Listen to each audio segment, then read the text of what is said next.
আমাদের ম্যানিফেস্টো এবং জুলাই সনদ এটার প্রতিটি দফা, প্রতিটি অঙ্গীকার পর্যায়ক্রমে আমরা বাস্তবায়ন করতে চাই। সরকারের মতো জনপ্রশাসনের পদও কারো জন্য চিরস্থায়ী নয়, এমন মন্তব্য করেছেন প্রধানমন্ত্রী তারেক রহমান। তিনি বলেছেন, দেশের স্বার্থে দুর্নীতির সঙ্গে কোনো ধরনের আপোষ করবে না সরকার। রবিবার সকালে ডিসি সম্মেলনের উদ্বোধনী অনুষ্ঠানে এসব কথাই বলেন তিনি। সরকার প্রধান বলেন, ন্যায়ভিত্তিক সমাজ গঠনে কাজ করছে সরকার, যেখানে থাকবে না কোনো বৈষম্য। সচিবালয় থেকে হেঁটে রাজধানীর ওসমানী স্মৃতি মিলনায়তনে প্রবেশ করেন প্রধানমন্ত্রী তারেক রহমান। কিছুক্ষণ পরই উদ্বোধন করেন 4 দিনের জেলা প্রশাসক সম্মেলন।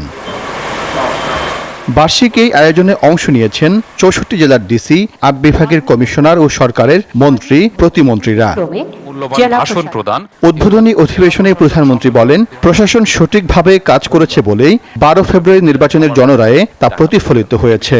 একটি গণতান্ত্রিক সরকার নির্বাচিত করেছে বিগত 12 তারিখের নির্বাচন সরাসরি এই দেশের জনগণ সরাসরি ভোটের মাধ্যমে। দীর্ঘদিন ধরে একটি জবাবদিহিমূলক, ন্যায়ভিত্তিক ও জনকল্যাণমুখী শাসন ব্যবস্থার প্রত্যাশা থাকা থেকে সাধারণ মানুষের আকাঙ্ক্ষার প্রতিফলন হচ্ছে বর্তমান সরকার। স্বাভাবিকভাবেই জনগণ সরকারের প্রতিটি কাজের মাধ্যমে তাদের আকাঙ্ক্ষার একটি বাস্তব প্রতিফলন দেখতে চাইবে। বসুন্ধরা টিস্যু, অশুদ্ধতার বিরুদ্ধে এক বিন্দুও ছাড় নয়। প্রতিটি পদে গুরুত্বপূর্ণ, তবে কোনোটি চিরস্থায়ী নয় বলেন সরকার প্রধান। প্রশাসনের কর্মকর্তাদের দেশের যে কোনো জায়গায় কাজ করার মানসিকতা থাকার উপর জোর দেন তিনি। বলেন, দুর্নীতির সঙ্গে কোনো আপোষ নয়।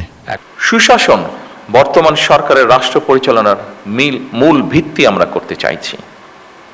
সুশাসনের জন্য প্রয়োজন দক্ষ ব্যবস্থাপনা, যোগ্য নেতৃত্ব এবং অবশ্যই জবাবদিহিতা। দুর্নীতির বিরুদ্ধে সরকারের অবস্থান পরিষ্কার, সেটি হচ্ছে আমরা কম্প্রোমাইজ করতে চাই না দুর্নীতির সাথে। প্রধানমন্ত্রীর বক্তব্যে উঠে আসে নির্বাচনের আগে দেয়া সব ওয়াদা এবং জুলাই সনদ পর্যায়ক্রমে বাস্তবায়নের কথাও।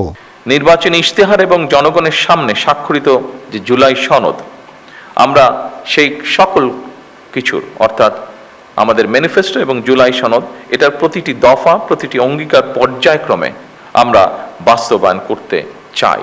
আমরা এই ব্যাপারে বদ্ধপরিকর। উদ্বোধনী অধিবেশন শেষে জেলা প্রশাসকদের সঙ্গে মুক্ত আলোচনায় অংশ নেন প্রধানমন্ত্রী। শোনেন মাঠ পর্যায়ের নানা সমস্যার কথা, সমাধানের নির্দেশনাও দেন তিনি। সাইফুল ইসলাম, নিউজ 24, ঢাকা।